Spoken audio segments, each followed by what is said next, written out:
Well, hello, everybody, and happy Monday. I can't believe it's Monday already. Where has this weekend gone? But it's a good thing that it is Monday because today's guests are very fantastic. I have with us today on our Zoom recording Taylor and Esther Charlie. They have a brand new consulting organization called Consulting, Indigenous Health and Wellness. I welcome them to the program. Hi, you guys. How are you? Very good. Thank you. Thank you. Yeah, Nice. excellent. Thank you as well for having us here. I am really, really delighted to have you both here. I wonder if it's okay that we just acknowledge our territory that we're on before we get started in our conversation. And if I may ask Esther, I think it's appropriate if it's all right with you. Do you mind welcoming the conversation? Hmm. Good afternoon, good day. Erik Schwenwen to everyone. My traditional name is Chwinik. Very grateful to be on this Nanaimo territory. Very grateful to be here with Kathy and Anne.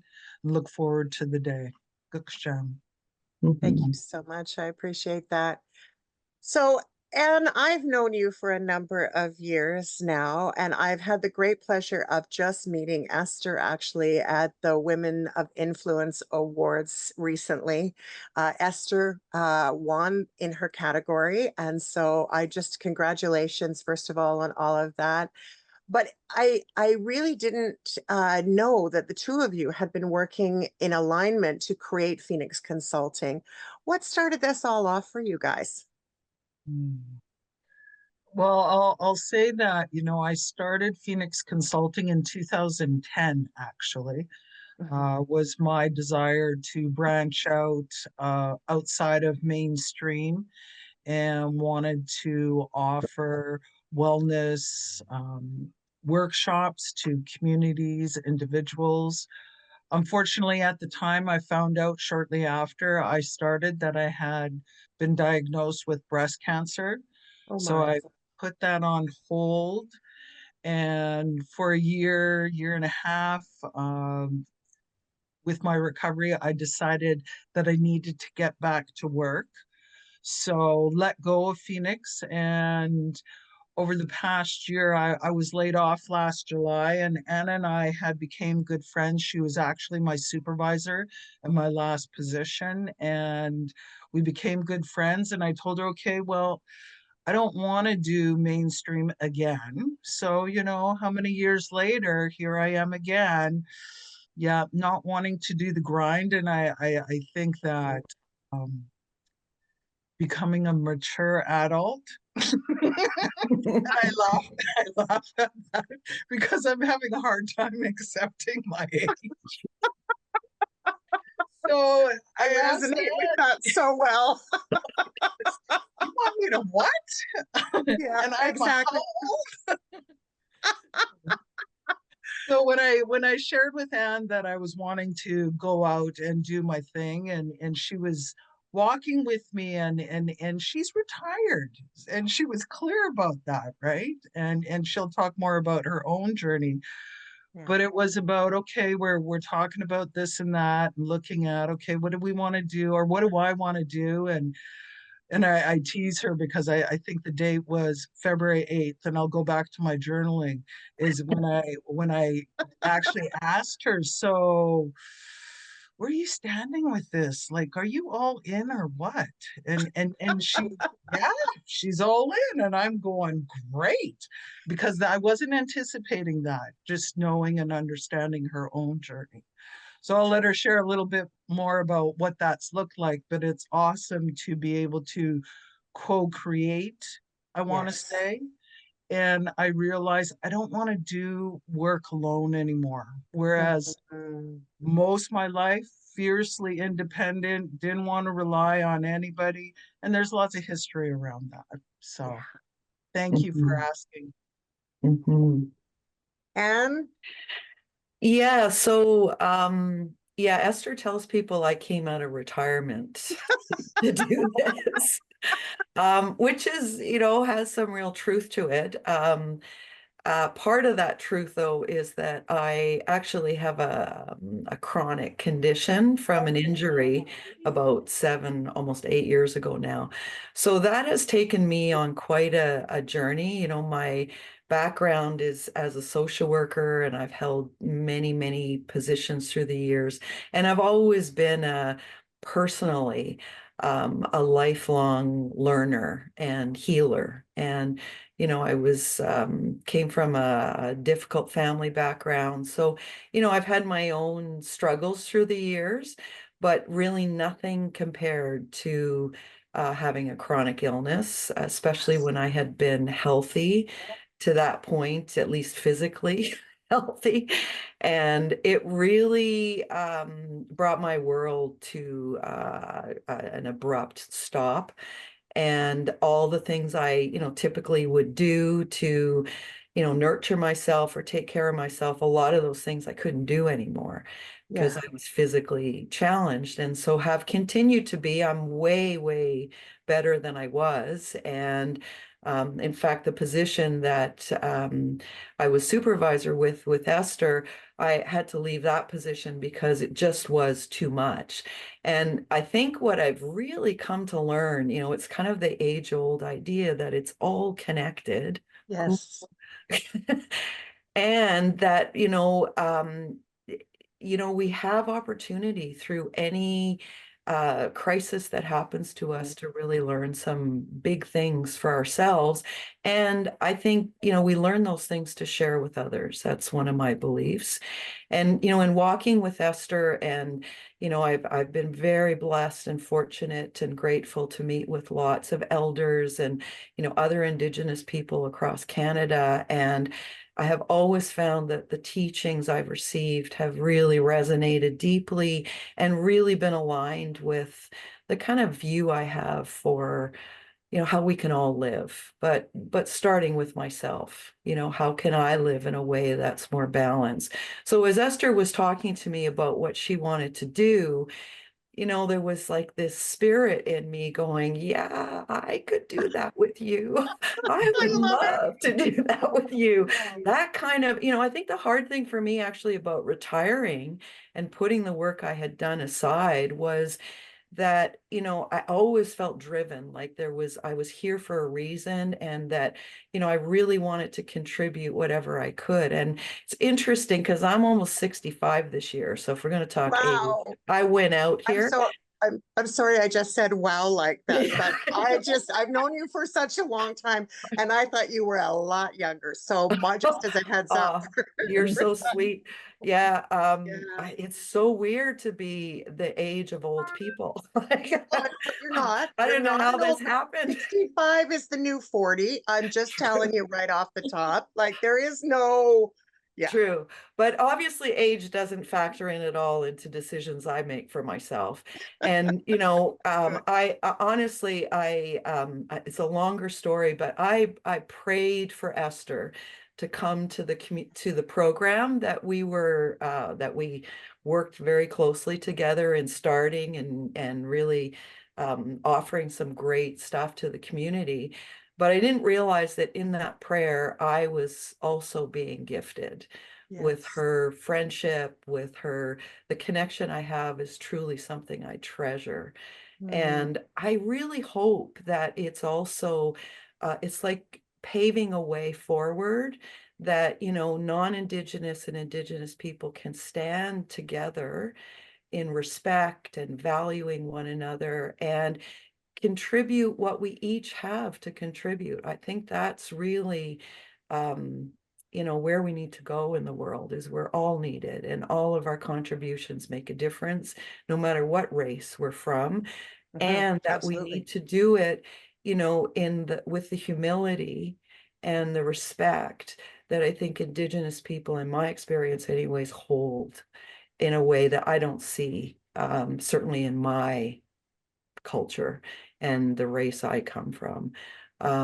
So that's kind of, you know, a longer version of how we got to here. And then it was really about both of us. It's like wellness is what's important right now, I think. Mm, And understanding that, wellness as a community is very much connected to our individual wellness. And so I think, kind of from that base, we're looking at, okay, first we need to be well and balanced in all the areas. And that the medicine wheel speaks to, and Esther will talk about that some more. Mhm. But I just love the framework of the medicine wheel because it is all encompassing. And it provides such a great framework to look at where am I with this thing called wellness, because it gets thrown around quite a bit, and it's very complicated and yet simple at the same time. And so, as we've talked, we sort of came to a place of, let's start with that individual focus on wellness, but also knowing as we do that, that it cannot help but extend to other wellness, so in our families, in our relationships, in our work, and ultimately in our community. And, so it's the most fun work I've ever been able to do. And I think that that is an important part of the balance for me is, Esther talked about co-creating. What a magical, beautiful, I'm in awe of what comes out of some of our conversations. They can get a little tense because we're both strong-willed and we have real clear Mhm. ideas. But then it's like something else can come out of that neither one of us actually would have come up with on our own. And I think that's what's so exciting about it. Um, yeah. So I'll leave it there for now. Do you want to add anything there, Esther? No, that sounds good. Good start. Good start.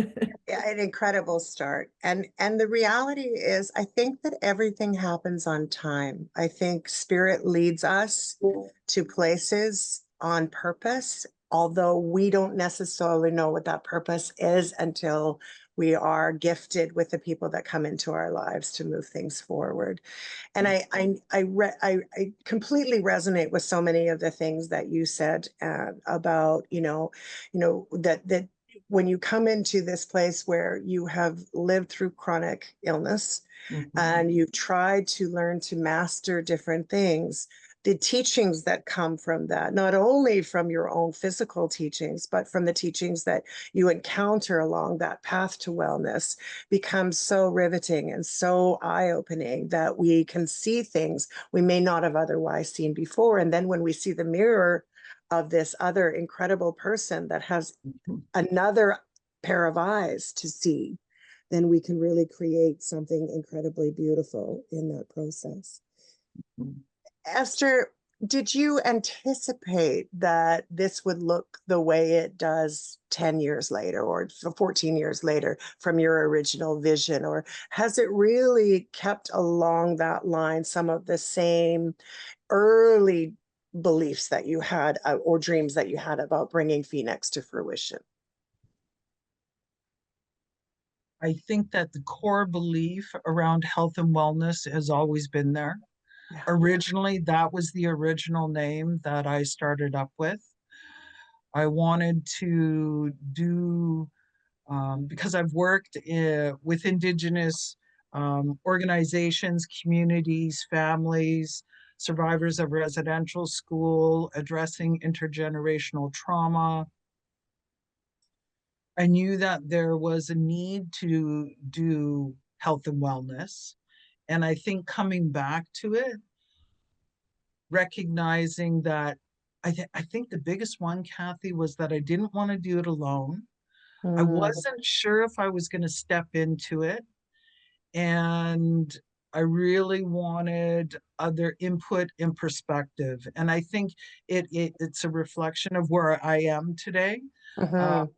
and the openness that I have. And like Anne said, we get on a roll and we both know our stuff and we come Yes. from different perspectives. So to bring them together and land, and when it lands, we can feel it, both of us. And we get very excited about that. So I think that, the part that is beautiful about this connection is that we were friends first. Even though she was my Yes. supervisor, we became very good friends. And Hmm. then was really clear, okay, if we're going to step into this, I don't want this to interfere with our friendship, because that part was gold to me. Yes, She yes. fed it, she fed a part of me that I really needed at the time. And I think it was reciprocal for both of us. Hmm. And Absolutely. and walked through some, I'll say for myself, some very cloudy, dark times and very intense growth and reality as well. So I think that as I can acknowledge I'm aging and I just turned 60. Same thing, right? It's like, really? No, no, no. And Kathy, if you delete this part, I'll be okay with it. But I went and I happened to be scrolling on TV and I seen Act 3 come up. Oh, there's Kathy's program she's talking about. So I go in and I look at it and then I read what it says and what it's about. And then I go to Anne, I'm going, oh my God, Anne, Act 3 is about stage 3 in life. It's about old people. She goes, LOL, just like, maybe 60 or 65.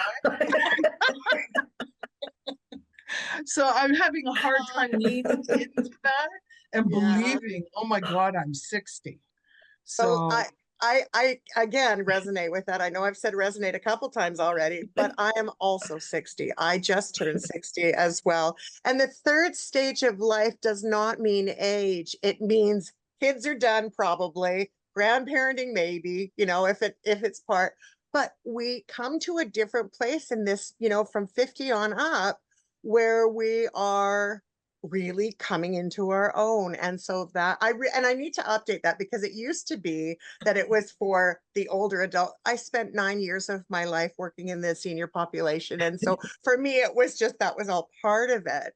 But I recognize that age is just a number, and it truly is. We are all so youthful in so many important ways, right?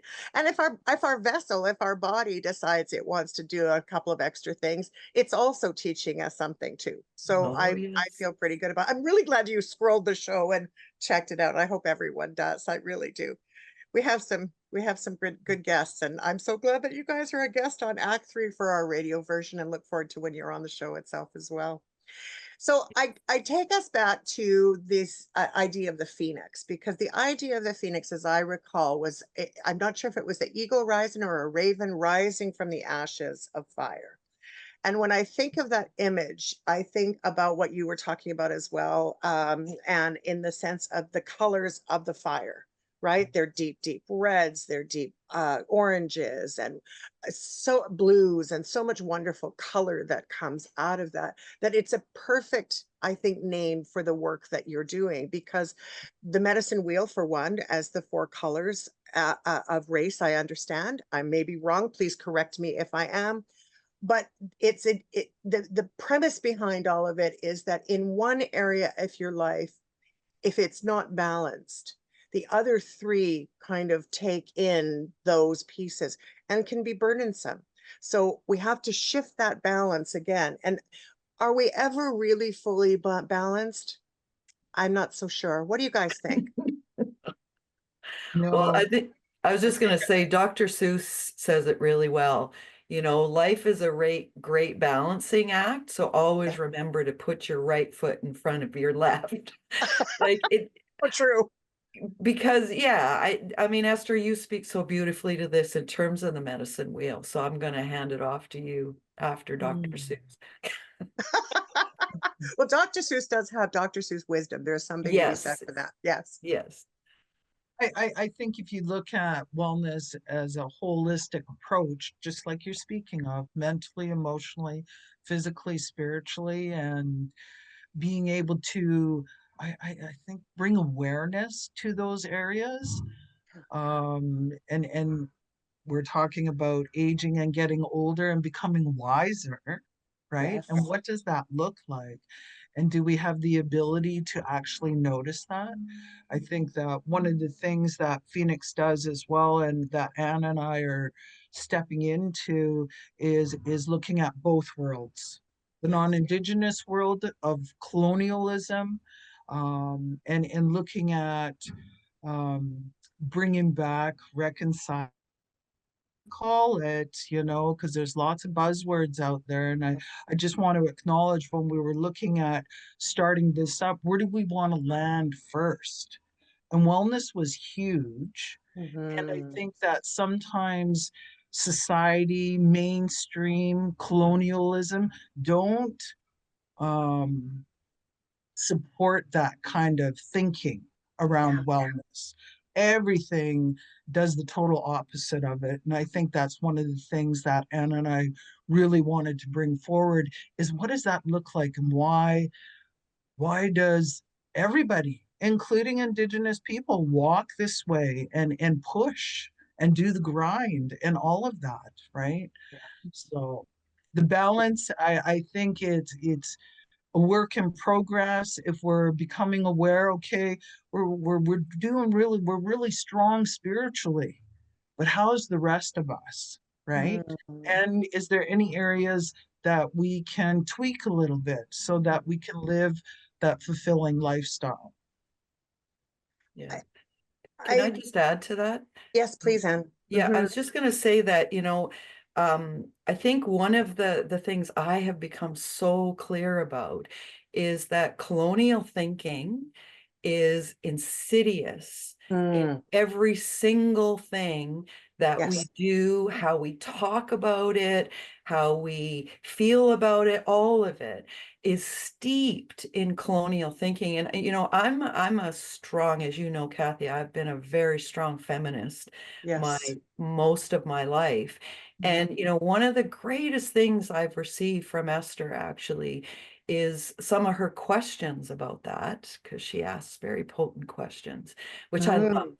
Mm. And also just understanding that, if we disrupt colonial thinking and ideas and systems, because it's part of the structure of how we operate now. So if we Yes. disrupt those things, then we actually are addressing sexism, racism. We're addressing all of the isms, ageism.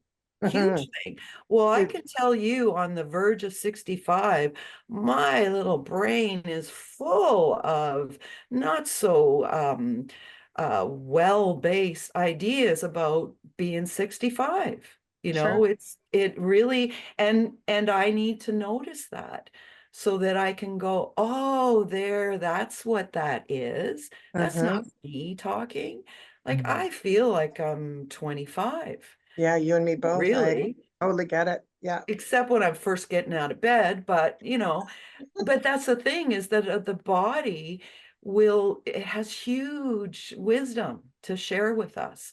And so we think of a lot of the focus of wellness practices, and I just got to say this, that we stand together, but part of what I see as my role as a non-Indigenous person is to Hmm. honor the deep wisdom and knowledge that Indigenous tradition has held forever.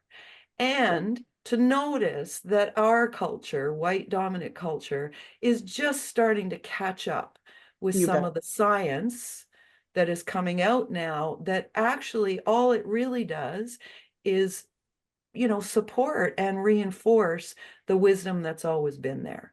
So, I think to disrupt colonial thinking, and one of those things is that we arrive, like we get to be balanced. As a therapist, I can't tell you how much I wish I had been able to have something that would really disrupt people's idea that Hmm. therapy is the powerful source of Yeah. healing. No, it's a resource. The Yeah. powerful source of healing is you. But we don't talk like that, you No. know? But Indigenous people, their wisdom does talk like that. and that's why I'm here. That's why I stand with her. And it's not to diss what white dominant culture has to bring. We have things to bring, but we need to let go of the dominant part and see ourselves as standing with and see how enriched we can be and enrich the other. It's like nobody's going to take anything from anybody if you're shoving it down their throat. Oh my goodness, yes. And yet we keep doing that. Our marketing out there for women and people around wellness is buy this product, do this thing, think this way, and it'll all be handled. Yeah. No, that's not life. No. What I so appreciate about, and I'm going to let Esther talk more so you can hear this, but is just that it's like coming back to understanding our humanity. Yeah. We're not perfect. We're never going to be perfect. And actually, the pursuit of perfection is colonialism. So let's disrupt that. It doesn't serve us. It's such a source of suffering for us all. And indigenous people, I think, have suffered at levels I can't even fathom because I wasn't taken from my family and I wasn't told I couldn't speak my language. My hair was not cut. I was not shunned. I don't walk into a store and nobody comes and follows me to see if I'm going to steal something. Yeah. That doesn't happen to me. Yeah. So it's different, but we all are under the influence of colonialism. And I'm just going to leave it at that for you to follow up, Esther. I do want to follow up with that, and I want to ask whether or not either one of you please answer to whichever one of you feels that you'd like to speak to this.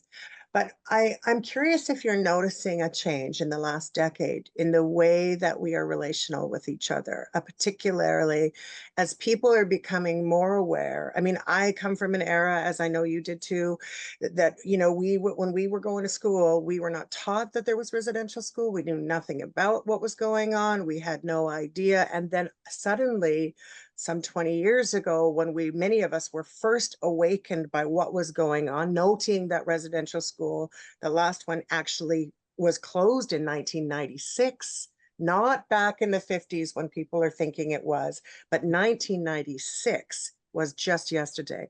What are your thoughts about this last decade as it relates to the way we are coming together? Have we moved that dial? That's a huge question, Kathy, huge. And I think that for our indigenous people, um, there's so many things that, and if we look at the 215 that were discovered a couple of years ago, that was for me, and I can only imagine how that was for survivors and other indigenous people across Canada. Yeah. But the reality, I mean, yeah, we've been talking about it for a while. We've known about it for a while.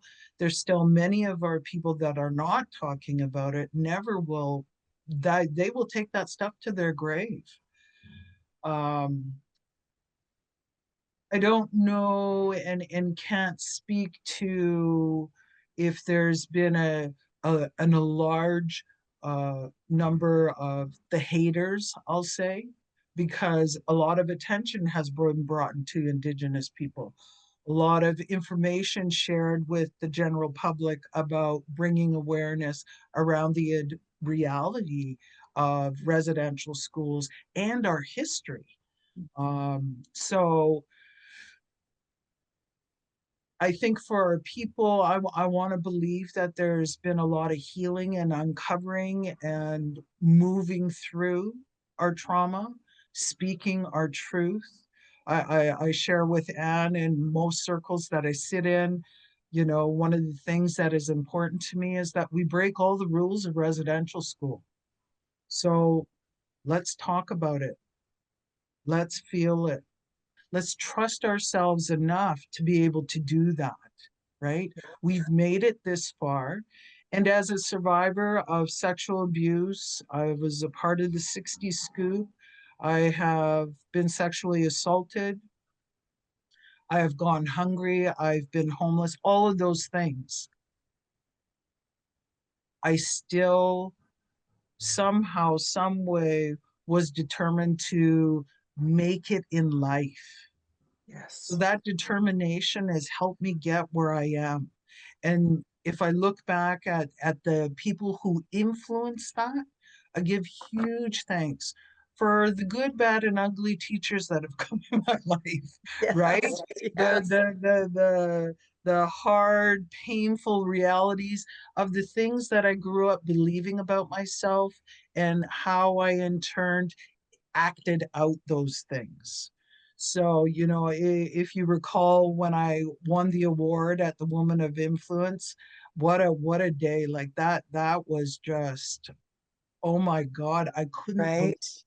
And as I think about it still, my whole body has tremors around it because not only was it very exciting that I was the winner of, say, 10 people in Nanaimo, but for me individually, specifically at that time, real crossroads in my life, huge honor.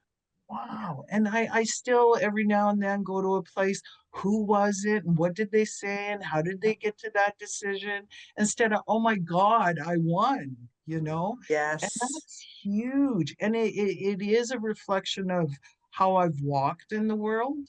So just want to be able to share that. And I want to go back to, how we came to wellness because we wanted Phoenix to be offering something that wasn't out there. You see a lot of stuff being out there, a lot of things that are, grief and loss, truth and reconciliation, um, fluffy self-care, no disrespect, because I love that fluffy stuff, that You and main. me both.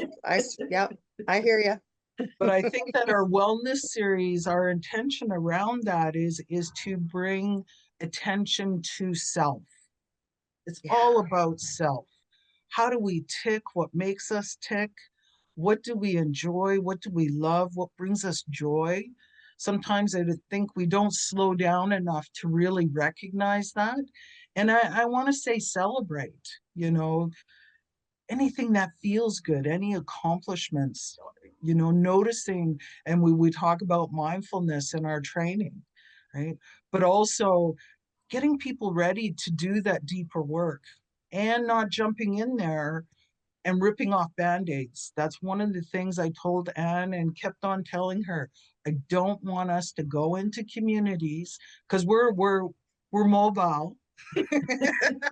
We will travel and we have, and I'm very Love grateful it. for that. So we go into communities, indigenous communities, whoever is open and ready for us, I'll say, and then that deepening. Okay, we've got 3 different series that we would like to offer, and they kind of piggyback on each other so that we can get to those deeper issues. What throws us off balance, right? Having said that, I want you to just hold that thought because I would like to be able to come back to talk about those series. I know you just recently had, uh, don't know if it was your first or one of many that you've already done, but I'd like to explore that with you in a moment. But let's make sure that everybody has a piece of paper and a pen so that they are able to write down your contact information and how they can participate in any of the workshops that you have coming up, as well as if they need some further exploration within your organization, that they can reach out to you. So if you have just tuned in, thank you for tuning in to Act 3 on CHLY 101.7 FM. We are absolutely delighted that you tune in every Monday at 1 o'clock, and we are so happy that you do. We also know that having these kinds of shows doesn't happen without the contributions that we receive to CHLY for all of our programming. Today's the first day with my new mouth. It is not working, but you know what I'm saying. I can tell you do. So if you do have somewhere where you want to pop an extra couple of dollars, CHLY 101.7 is the way to go. It's not for me, it's for the station and all the many, many, many programs that are out there for that. You can also watch us on Rogers Television Cable for Vancouver Island. We air 4 times a day. It's so exciting. Same show once a month, but still 4 times a day. Vancouver Island wide on Rogers Cable 4. And if you have tuned into this and you missed the first half, hey, just check us out on the YouTube channel. We are going to be airing this program the day after it actually airs, and you can access that anytime you like. We do hope you will like and subscribe, or iHeartRadio, or Spotify, or any of the other places where you get to listen to Act 3. So thank you again for tuning in. My guests in the Zoom booth today are Esther Charlie and Ann Taylor from Phoenix Consulting, Indigenous Health and Wellness. Please welcome them back to our program. So you guys, I just love that you're doing what you're doing. And I've loved you for years and years. And I know that you have a level of wisdom that is beyond compare. There is just something about you that you have walked this walk and you talk this talk and you do it with such grace and beauty. And I love being newly friends with Esther Charlie because I look forward to spending much, much more time with you coming ahead. But I think everybody should check out your workshops. Why don't you share with us a little something about them? Well, I'm excited to share that we had our first Seeds of Wellness last week at Bethlehem Retreat, and that was exciting. And we were able to travel North Island to an Indigenous community in March, and that was our first gig, and it was awesome because I was telling Anne, okay, we're going to reach out to people we know first because it's Yes, always nice to have the door open. test the waters. Yeah, yeah. And our Seeds of Wellness it was well received with the intention that we have brought forward. So very grateful for that. And as I was mentioning previously, it was about, being able to build up individuals' personal awareness, developing their own wellness plan, getting them to consider and look at, okay, what is it that I need today? Mhm. Things maybe that we've done in the past, but looking at, okay, and I think the most biggest piece is about being present Yeah. and the gifts that come from being in the moment is so huge. And if we listen to ourselves and inside our body, even our mind, what happens, it's amazing what can happen. And I think the beautiful thing about Anna and I working together is that I don't know if it's tennis, but that back and forth that can happen. And I think that, okay, it's not about one of us focusing on one thing. We both come bringing and believing in the same information. Um, and the one thing I just want to acknowledge around what Anne brings for me, and right from the first time we met, is, okay, Esther, how does that fit in the medicine wheel? She's always supported Referring and back. encouraged me Yes. to do that Mhm. because it is what I believe in and what has worked for me and the work that I've always brought from and always growing. If we're not growing, what are we Mhm. doing? Hmm. Mhm. Well, and there's something to be said for taking a look inward. I think that so often we go through life just being in the motions of things and not necessarily really paying attention to what's going on at any given time. We're either trying to survive the latest crisis within a family or deal with a health issue or deal with some kind of a spiritual issue where we're trying to figure something out, but we don't always pay attention. And so I guess my curiosity is through your experiences in your recent workshop specifically, was there a thread, a commonality of self-care that people tended to leave out more than they do in other areas? Or was it very individual for each person?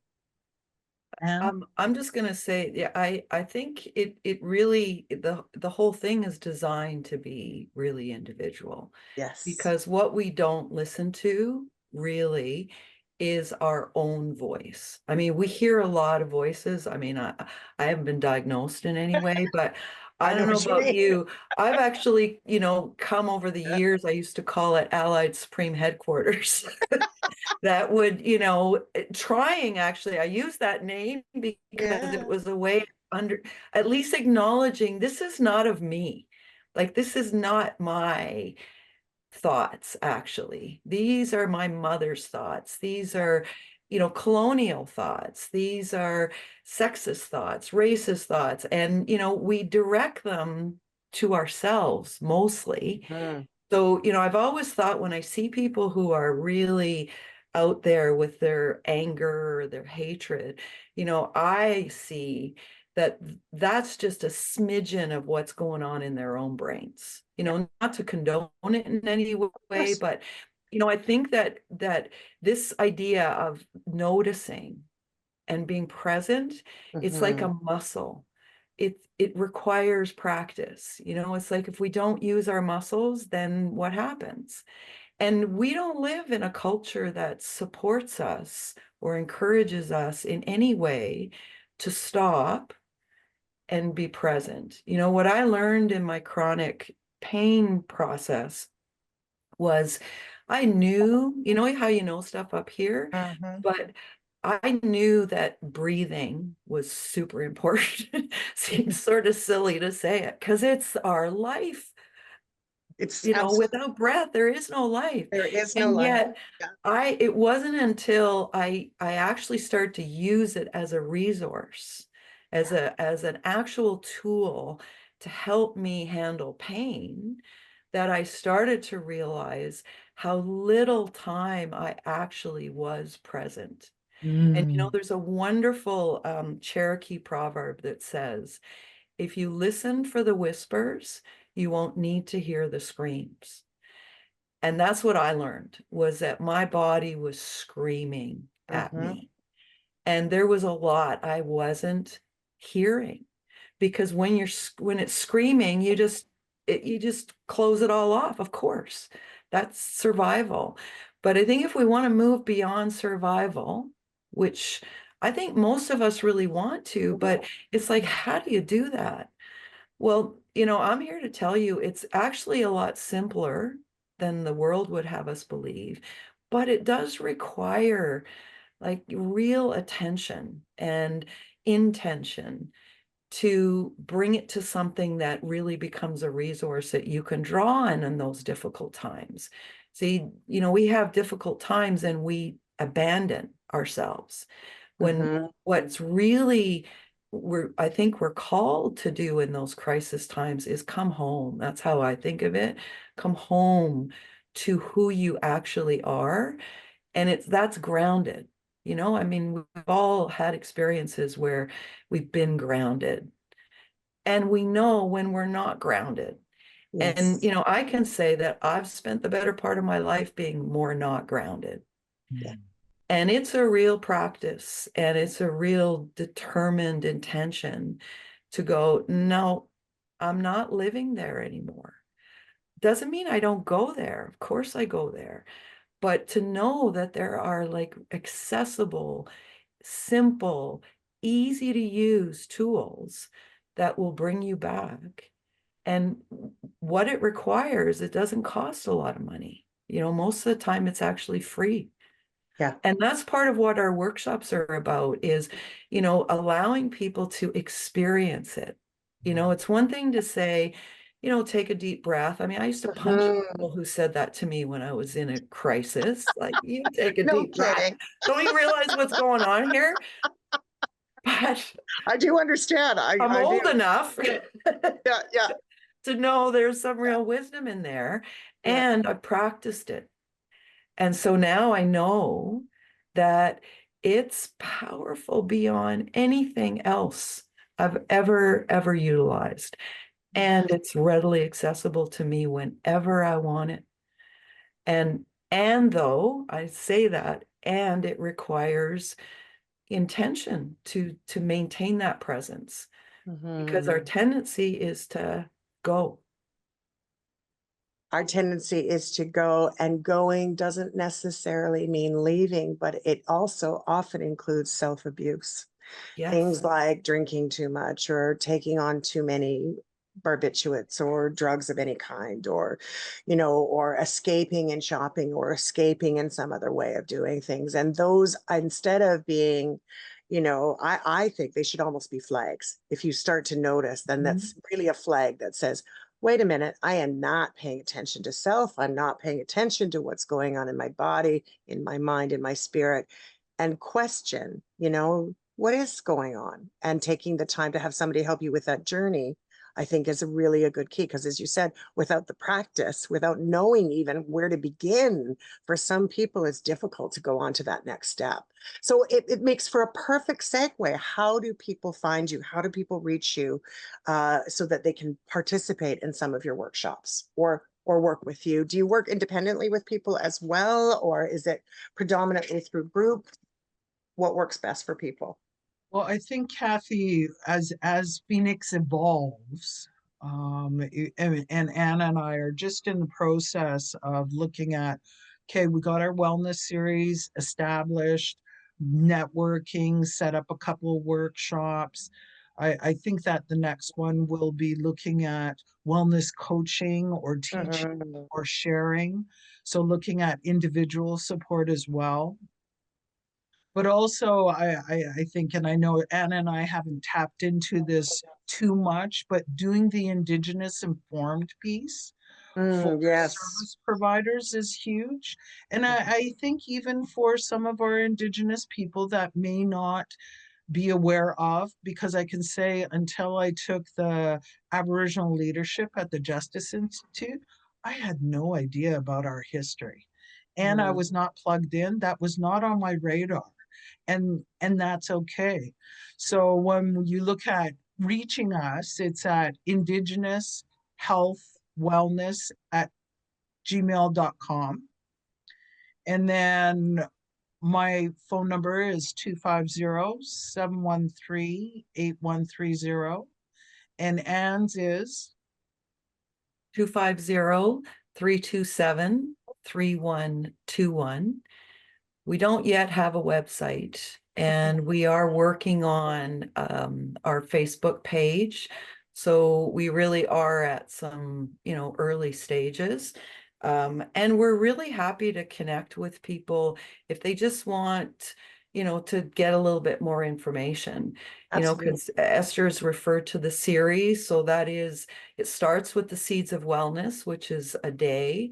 And then we move into what we call foundational wellness, which is more like 2 days. And then we have another day that is intentional wellness. And some of those things can be put together, and we have done that. And, when we go to other communities or even organizations, we really want to make this relevant to what people are looking for. But Yes. what's wonderful about the medicine wheel and the whole idea of decolonizing our ways of being and thinking in the world is that it's the foundation for anything, anywhere. So Mhm. it can be easily adapted. And I just want to say that, a lot of people, when they hear take care of yourself, it can really trigger off a lot of fear. So true. If you've got a lot of, even, like life experience that you just haven't had the space or really haven't had the safety to begin to look at. No, first of all, you're listening to your wisdom to not look at it until you do feel safe. mm, And that's why we talk about the seeds and the foundation, because we have to build a foundation for ourselves that really promotes our own sense of safety, no matter what is going on, because ultimately that it's us that has to move through this. And if we try to do it without that foundation, it's really going to create more suffering. And so I say to people, if you've waited, then, good on you, because Yes. what you're waiting for is the conditions. What Mm, we often don't realize is we are actually the maker of those conditions, Yeah. and that we have way more power than this world, certainly this colonial world, would have us believe. Think about women. The more women are coming from their own power, the less sexism can exist. Mm. you know so it really, it all comes from us, and ultimately we know that, like, we Mm. know we're being sold a bunch of stuff, Mhm. but we don't know. Well, I think it's actually the other thing. It's not that we don't know. We don't have the safety and we don't have the support. Esther said she didn't want to do it alone. We were never meant to do it alone. No, absolutely. Right? That's colonial thinking. Yeah. Divide and conquer, keep people separate, because it's when we come together that we really begin to see that we're not so crazy. We're not so damaged. We're not beyond what we dream of doing. And Yeah. if there's, we all have those dreams. And I think Esther will say more on this, but I know that my purpose is to support people in fulfilling their dreams from their authentic self, because that's where the power lives. And I only know that because I'm trying to do that myself. And I say try because we never get it all done. That's one of my favorite quotes actually is Robert Louis Stevenson's, who said, "It is a far better thing to travel than to arrive." Mm. No, that's not even right. But I, It- but it's also the journey and not the destination. exactly, exactly. Exactly about the journey and all of the things that go alongside that journey. And I think that a lot of people don't really realize how colonial we are. They're so Hmm. used to just living it that there's a new acceptance, I think, for people to go, oh, wait a minute. So as you said, questioning, Mm. where those thoughts are coming from. I mean, I love my mother. She's been gone 20 years or more, and I still hear her voice in my head over so many, many things. And the voices of teachers and people that thought they were right about things that have been proven long time, proven wrong, and yet our bodies are so conditioned to believing that some of these things are right and we have to do it this way, and if we don't do it that way, then somehow we are doing it wrong. And I think that that is such an important and relevant thing for us to revisit our beliefs and be honest about where they're coming from to ourselves so that we can move forward. And I also want to point out, Esther, you talked earlier about the abuse pieces that you experienced as well. And what I remind our community is that so many people are going through something that we know nothing about. I mean, I remember seeing an advertisement many years ago, and it was the most powerful one that I'd ever seen, and it was a black and white moving picture of people walking down the street, and there were, that light bulb moment, and there was, my mother just died, and then another one was, my friend just committed suicide, and then another one was, my son just did an overdose. And there was all of these things that were going, these very, very powerful messages. And so I invite people that are listening to this program and are wanting to, really glean something from this, is that everyone's journey is something you may know nothing about. There may be similarities, but you don't know what the person sitting beside you is going through unless they give you that privilege of noting what's going on. And even then, unless you physically walk those shoes, you may not know anything about what's going on. And so holding space for somebody and being gracious and kind really helps people to feel somewhat safe. We cannot determine what's safe for another person. Mm-mm. That's not our job. Our job is for that other person to come back to us and acknowledge that they feel safe. And when they do, they will share with you their experiences. So let's not re traumatize people. Let's be there in support of what that looks like to an individual. Mhm. It has been such a pleasure to have both of you on the program. I can't believe we're nearing the end of the show. We do have a couple of minutes left, but we don't have a lot. So because we don't, I want to just sort of take the time to, first of all, acknowledge what you guys are doing. Thank you so much for bringing this wisdom to the program. As everyone knows that watches and listens to my program, I always end the program the same way, always, every single time. It's I'm looking for that nugget, that little piece of wisdom that if we could imbibe on someone else as a takeaway, although I must say there have been a lot of takeaways today, what might that look like for each of you? Esther, would you like to go first? Well, Kathy, you kind of touched on it, and it was about holding space for ourselves, that we're not judging ourselves, but holding space for another individual, that we don't need to impose or make it better or tell them how. Um, Holding space is huge. It's just unconditional love. This is how we show up. That's how I show up in groups. Um, and that you are important, right? And when you are well, everything around you is impacted by that. So that's how I would like to and raise my hands to you, Kathy, and thank you for taking the time and inviting us. Good Hashem. Hi, Shkasiam. I don't know if Mhm. I said that right, but you'll know it's in my Right. hands are raised. My hands are raised. Yes. For our radio listeners who are not seeing our hands raised, it means thank you. Thank you. Anne, what's your takeaway?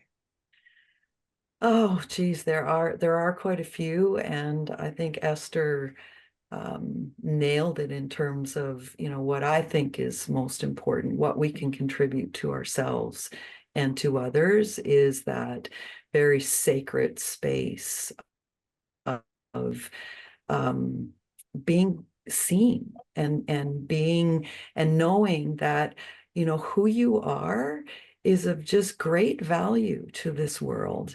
And so anything that covers that up, and our suffering covers it up. It's really hard to be who you are when you are burdened with all these colonial messages Mm, and ideas that, none of them are saying you're awesome. You got everything it takes. You can do this. We're there for you. That's not what the messages are. So, I think that the more we create that for ourselves, it's all connected, the more it can be available to others. And if that's all we can do, I think it's a huge contribution. And I know there's magic that happens in those sacred spaces. So, I invite people to know that as scary as looking at yourself can be, it is the gateway to what our dreams are for ourselves, for our families, for our community. Aishka, thank you. Yes, all my You know, relations. all my relations. One of the things that it reminds me of when you say that is when both of you bring that to the forefront is the old adage that be yourself, everybody else is taken, right? Mhm. So there's something to be said about being yourself. Being authentic to yourself also is not an easy task. Sometimes you need a Mhm. little help. And having a little help to, as you pointed out so clearly, Anne, to really determine, what are those voices in your head? What are those things that you're being taught or told, and how can you move past them to live that life that you want to truly live and aspire to be your very best self? There is no such thing as perfection, right? That's an illusion. It's been an illusion from the get-go, and perfect is just being you. It's perfect just as it is. And that we are taught so many things in this life with each other and through each other.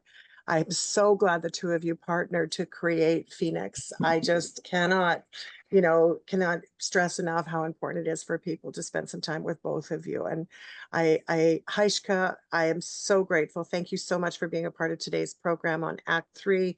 We look forward to having you on again. I hope that this will be the first of many conversations to come. And you are always welcome to come to Act 3 and talk to us about anything that you've got going on. In the meantime, I'm going to shout it out one more time. Phoenix Consulting, Indigenous Health and Wellness with Esther Charlie and Ann Taylor. If I may, would you mind just very, very quickly giving us again, how do people find you and your phone numbers? So indigenous health wellness at gmail.com. For my phone number, Esther Charlie is 250-713-8130. And for Anne, 250-327-3121. And thank you so much for this opportunity. It's a great pleasure indeed. Thank you so much, everybody, for tuning in to Act 3. That does it for this week's episode. We'll see you next time at 1 o'clock every Monday afternoon. Don't forget to check us out on Rogers Cable 4 and on our other platforms. Thanks so much for tuning in, everybody. We'll see you next time on Act 3.